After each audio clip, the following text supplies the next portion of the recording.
I just needed to disappear for one night. I did not expect him to find me, or for finding me to be exactly the thing he had been waiting for. The mating circle was a ring of torches in the great courtyard, and the drums had already started, and I had been brought to the edge of it in a pale dress that was not mine to be claimed by a man I had not chosen, in front of a pack that did not know my name and would not have cared to learn it. So I did what the rankless learn to do when the powerful arrange your life around you. I waited for the torches to turn everyone's eyes one way, and I bolted the other, straight off the edge of the firelight and into the dark of the old fortress, running blind down a passage I did not know, with the drums fading behind me and my own heart loud in my ears. I ran directly into a wall of a man. He came out of the dark where the passage turned, broad-shouldered and solid, and I hit him at a dead run and would have gone down hard if his hands had not closed around my arms and held me up with a steadiness that did not so much as rock him back on his heels. I expected a shout. I expected him to call for the warriors, to drag me back to the circle, to do what every other person in that fortress would have done with a runaway bride. Instead, the dark went very still, and a low voice said, with something underneath it I could not name, "I've got you now." I should have run again. Every sense I had been raised with said, "Run." But his hands were already loosening, already letting me go the instant I had my feet, as though he had only ever meant to keep me from falling and not to hold me at all. And a man who lets go is a different kind of animal than I had learned to fear. "They will come looking," I said. "Let go, or come with me. But do not stand here in the open. This passage is not as open as you think." There was the ghost of something dry in his voice. "I know a door they will not check, if you want it." I could not see his face. I could see the shape of him against the faint light at the passage end, and I could feel, in the way the dark itself seemed to arrange itself around him, that he was someone, the way a still pool tells you it is deep. But I was 23 and rankless and out of choices, and I had spent my whole life learning that the only freedom I would ever get was the kind I took in the half-second no one was watching. So I said, "Show me the door. Let me go back, because the why of all this is the whole story, and I had the smallest piece of it of anyone in that fortress that night. I was the guardian of an orphan. That was my whole rank and my whole world. Her name was Win.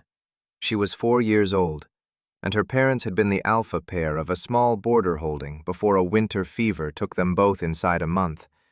And I, a rankless girl who had been the family's still-room help, and the only soul Win would stop crying for, had become, by the child's own stubborn refusal of anyone else, her keeper. We had been brought to the Iron Territories under the king's protection when the holding's regency fell into dispute, which I had been grateful for, because I did not understand it yet. I understood it that night, in the dark, far too late, that a rankless guardian is the soft place in a child's defenses, and that there are men who know exactly how to press it. I did not know, running off the edge of the firelight, that the ceremony I fled had been arranged around me on purpose. I thought I was nothing being handed to no one. I was wrong about the nothing, and I was very wrong about the no one. The stranger's door led to a small, dark room off the old nursery wing. I knew it was the nursery wing by the smell of it, milk and wood smoke, and the particular hush of a place built for sleeping children. And he did not light the lamp. "You can light it," I said. "I am not afraid of being seen." "I am," he said, and there was no joke in it at all. "Humor me. The dark is the safest thing I can offer you tonight, and I find I do not want to waste it." So we sat in the dark of a nursery, a runaway bride and a stranger who would not show his face, and we talked the way people only ever talk in the dark, which is to say, honestly, and to a person they think they will never have to look at in the light. He asked me why I had run. I told him, not the polished version, the true one, because the dark makes liars lazy. I told him about Win, about being rankless, about a ceremony I had been walked to like a goat to a market, about the particular insult of being claimed for the use you are to someone else's plans and never once asked your own name. And the king, he said, the one running this ceremony, what do you make of him? I should have been more careful. I have never in my life been careful at the right moments. I make nothing of him, I said. I have never met him, and I do not wish to. A king who lets his courtyard be used to hand rankless women to whichever lord paid for the privilege is either a fool who does not know what is done in his name, or a coward who knows and finds it easier not to look. I cannot decide which is worse, so I have decided not to spend the thought on him at all. Why? Do you know the man? The dark was quiet for a moment. A little, he said. I think he would tell you it was the first one, the fool who did not know, and that he is, tonight, in the middle of finding out, and does not love what he is learning. You speak about him as though you are inside his head, I said. I speak about him as though I have spent 9 years disappointed in him, he answered, which from a certain angle is the same thing. A pause. Tell me something true, since we are trading. The dark will not keep it. Why did you not simply refuse the circle? You are clearly not a woman who lacks for the word no. Because the word no is a luxury, I said. It costs nothing when you have rank to back it, and everything when you do not. A rankless woman who says no in a courtyard full of torches is a rankless woman who is made an example of. And I have a child who needs me alive and unmade an example of. So I did not say no. I ran. Running is the no you can take back if it goes wrong. I heard him take that in, slowly, the way a man takes in a thing he has never had to learn. Why are you helping me? You could have called for the warriors the moment I hit you. A man who hides a runaway bride is a man buying himself trouble he does not need. Perhaps I have a great deal of trouble already, he said, and one more piece of it, freely chosen, is the first thing I have done all night that felt like mine. The dark shifted. I think he turned toward me. If you want to leave, the door is there, and I will not stop you, and I will not so much as stand up until you are gone, so that you never have to wonder whether a man twice your size was deciding whether to let you. I would rather you stayed. But staying has to be a thing you do, not a thing I keep you for. I have had quite enough tonight of people being kept for what they are worth to someone else's plans. It was the most exactly correct thing anyone had ever said to me, and he had said it without knowing the first true thing about me. And I sat back down in the dark instead of leaving, which I want you to understand I chose, freely, with the door an arm's length away, and a stranger keeping his word not to rise. That was the moment, if I am honest, and not the catch in the corridor at all. A man who holds you up, and then lets you go, and then leaves the door open and means it, has already told you everything the rest of the night only confirmed. You have not asked my name, I said, after a while. I have been afraid to, he said, in case you ask mine back. There was something so strange in the way he said it, so tired and so precise and so close, that the back of my neck prickled, and a suspicion I did not want began to take shape in me, like cold coming up through a floor.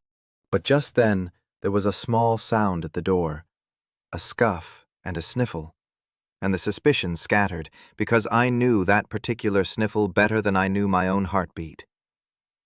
Win, I breathed, and the door pushed open, and a very small figure in a nightdress hurtled across the dark room and into my arms, having tracked me through half the fortress by smell and sheer 4-year-old determination. The way she had tracked me her whole short life, because I was the one fixed thing left in her world. And then she did the thing that changed the shape of the night.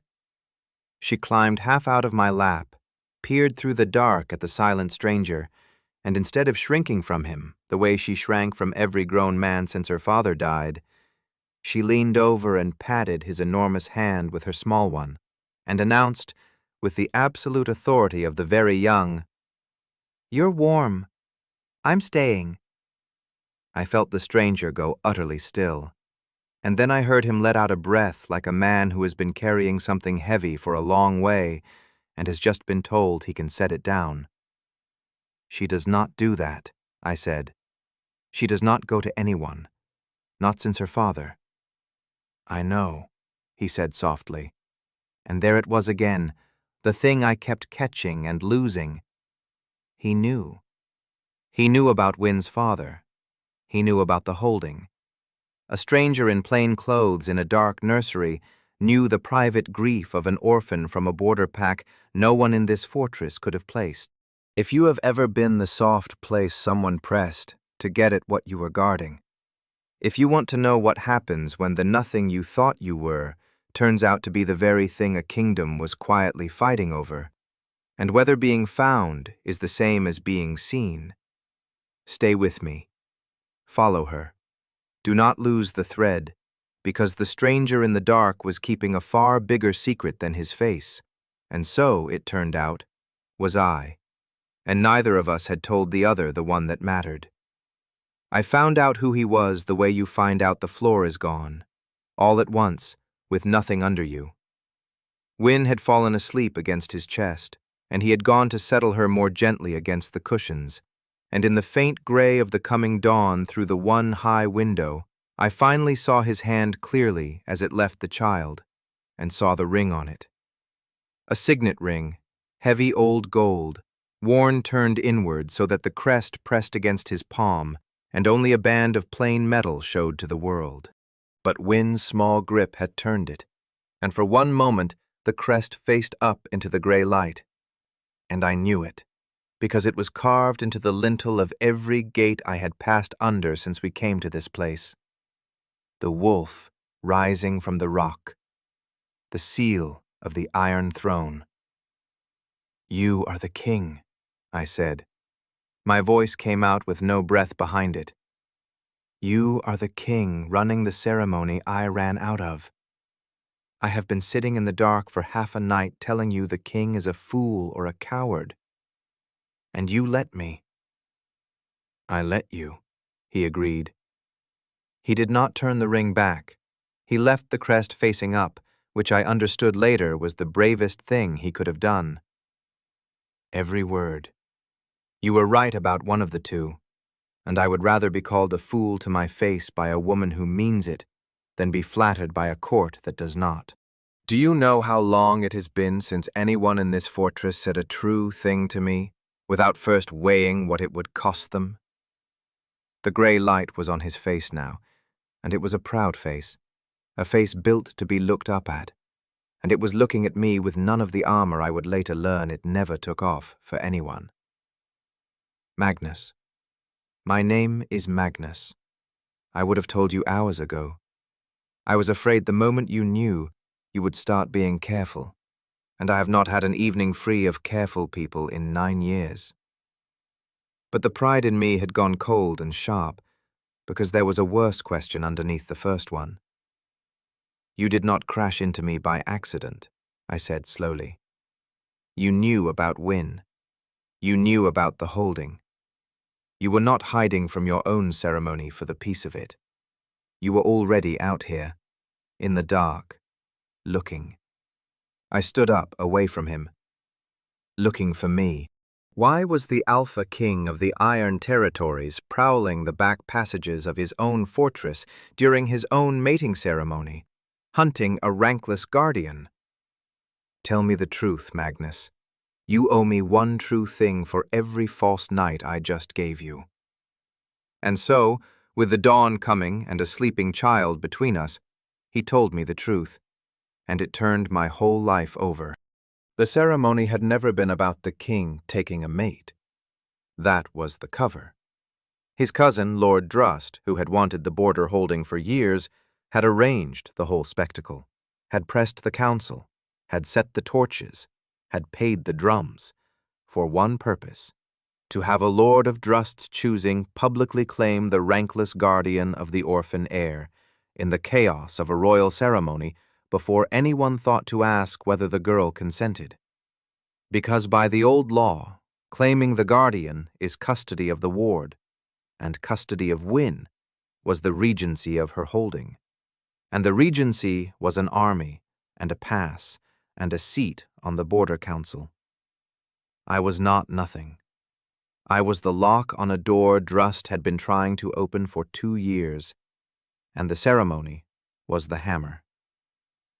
"I learned it 3 days ago," Magnus said, "from Leif, my second, who hears the things the court forgets a rankless man is in the room for, and I could not stop it openly without showing Drust I knew, and tipping him into doing it some quieter, worse way. So I let the ceremony happen, and I came out here myself, to find the girl it was built around before the lord he had chosen could, and to get her somewhere he could not reach. My wolf—" He stopped, and something went through his proud face that I had not seen on it. My wolf had been pulling me toward the east wing all night. I did not know why. I followed it because it would not be argued with, and then a woman ran out of the dark, straight into my hands, and the moment I caught you, it settled. For the first time in 9 years it went quiet and certain, as though it had finally laid hold of the thing it had been reaching for my whole reign. He looked at the ring, crest still up. "I've got you now." I did not mean it the way it must have sounded. I meant, I have found you. The one the trap was for. You are safe. I have got you now. Something in me that had been bracing for betrayal my whole life set itself down, slowly, and did not pick itself back up. He had not been hiding me out of a king's idle kindness. He had walked into the dark of his own broken ceremony and gone looking for the nobody his cousin meant to use, to put his own body between her and the trap, before he had ever seen her face. The grand romantic catch in the dark was the smallest part of it. The whole of it was that he had come looking at all. "Then we do not hide," I said, and I heard my own voice change, go flat and certain in the register I keep for the things that matter most. "You have been thinking like a king, which is to say, you have been managing this quietly so the throne does not look weak. Stop. Drust built his trap out of a ceremony and a law, and the assumption that no one would ask the rankless girl what she wanted. So we ask her, in front of everyone. We do the one thing his whole plan cannot survive. We let me speak." The proud man in the gray light looked at the rankless woman telling him to stop being careful, and his court was not there to see it, but I was. And I watched the king of the Iron Territories lose an argument with a nobody and look, for the first time all night, glad to lose it. Drust did not wait politely for us to choose our moment, because men like Drust never do. He had already guessed the trap had slipped when his chosen lord found no bride at the circle, and he made his first move before the sun was fully up. He sent men to the nursery wing to take the child. Custody of Wynne was the whole prize, and a clever man who has lost the lock will simply take the door off its hinges. They came up the corridor in the grey dawn, 4 of them, on Drust's quiet word, and they very nearly had her. Wynne was asleep and small, and I was one rankless woman. But I had grown up in still rooms, and I knew that the second shelf of any nursery holds the lye for the washing. And I put myself in the doorway with a jar of it and a steady voice, and bought the seconds it took for Magnus to come through the inner door like the end of the world. They did not take her, but it was close. Closer than I like to remember, and it told me exactly how far Drust would go. He would steal a sleeping child to keep a border pass. After that, I was not afraid of him anymore. I was something colder. We brought it into the great hall at the full morning court, where Drust could not act in the shadows. Magnus took his throne. The signet ring turned crest out now for all to see, and he did not announce me, and he did not explain me. He simply said, to a hall full of lords expecting a quiet morning, "The guardian of the Winholt heir has asked to speak. She will speak." And I walked the length of the great hall, rankless, in a pale dress I had run away in the night before, with a 4-year-old's hand in mine because Win would not be left, and I told the court the truth. I told them about the ceremony built to claim me without my word. I told them about the men sent in the dawn to take a sleeping child. I told them whose men they were and whose holding they were for. And I watched Lord Drust's smooth face begin to come apart at the seams in front of the whole pack. "You arranged a king's mating circle as a market stall," I said to him, quiet, across the silent hall. "To sell a child's birthright through a woman you never thought would be asked. You were almost right about me, my lord. I am rankless. I am a nobody. But you forgot the one thing a nobody knows that a great man never learns. Exactly how it feels to be handed around like a thing, and exactly how much that teaches you about the men who do the handing. I have been watched and weighed and traded my whole life.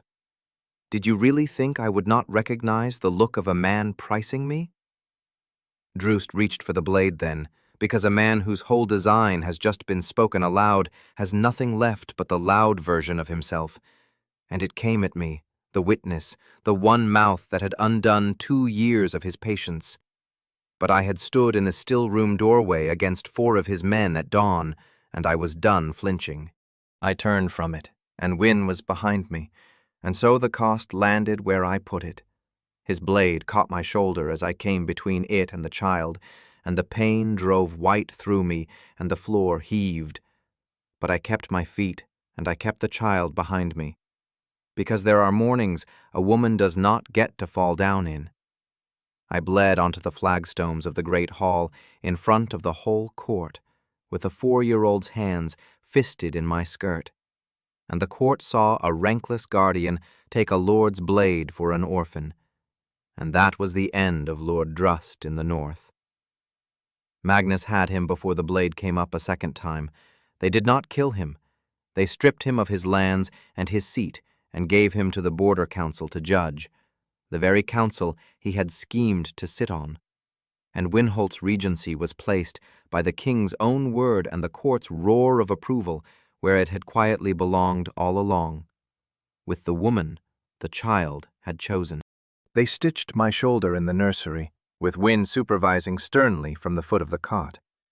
Magnus sat with me through it, which kings do not do, and when it was done he did not thank me, because I had told him in the dark that I had had enough of being a thing people felt things about.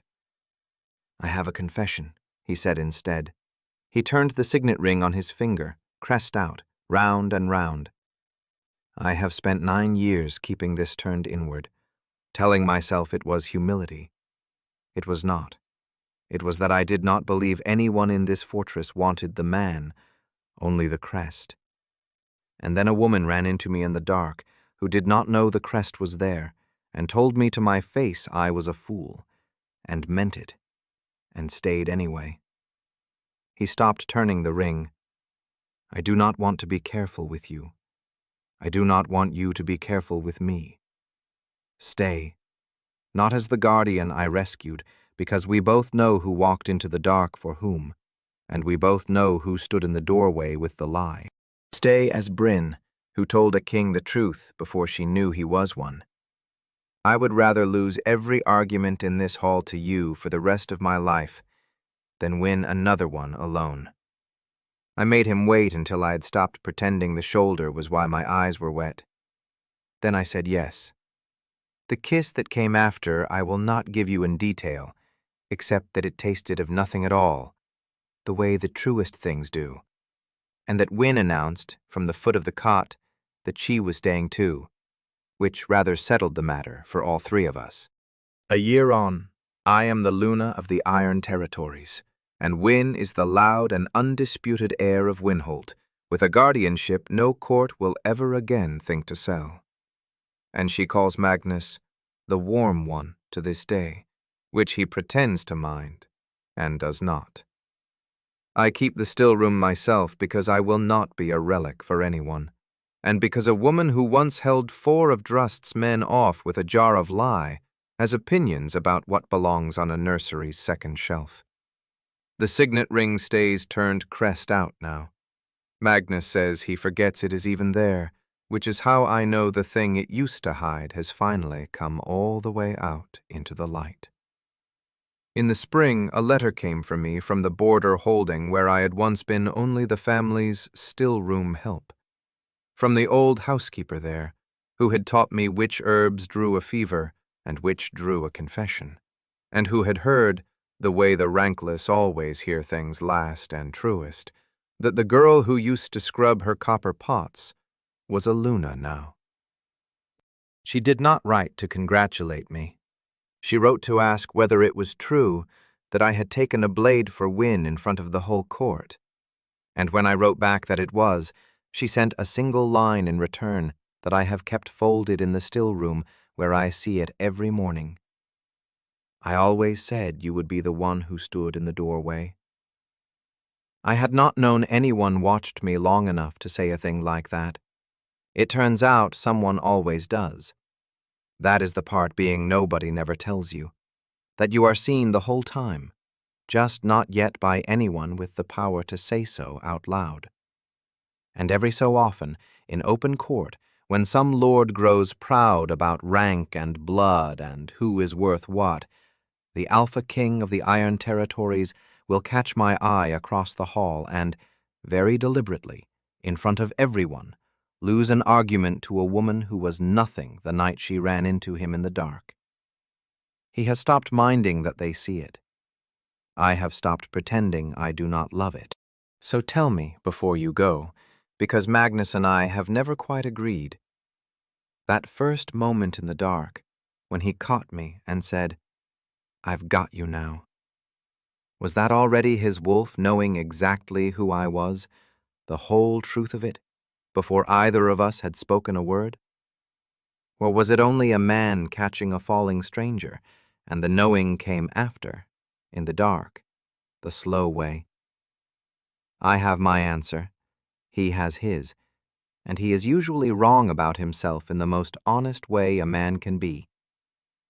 Tell me yours below, and if you want to follow what comes next, Win's first border council, and what Magnus's wolf does the day the lords who would have sold me have to bow to the nobody I was, comment "The Ring" and stay close to the fire. Where are you listening from tonight? There is a chair at our table now, and the small, loud heir who saved a seat for you, and a door that is never locked. Come and sit. That is the whole of it, her side of the story.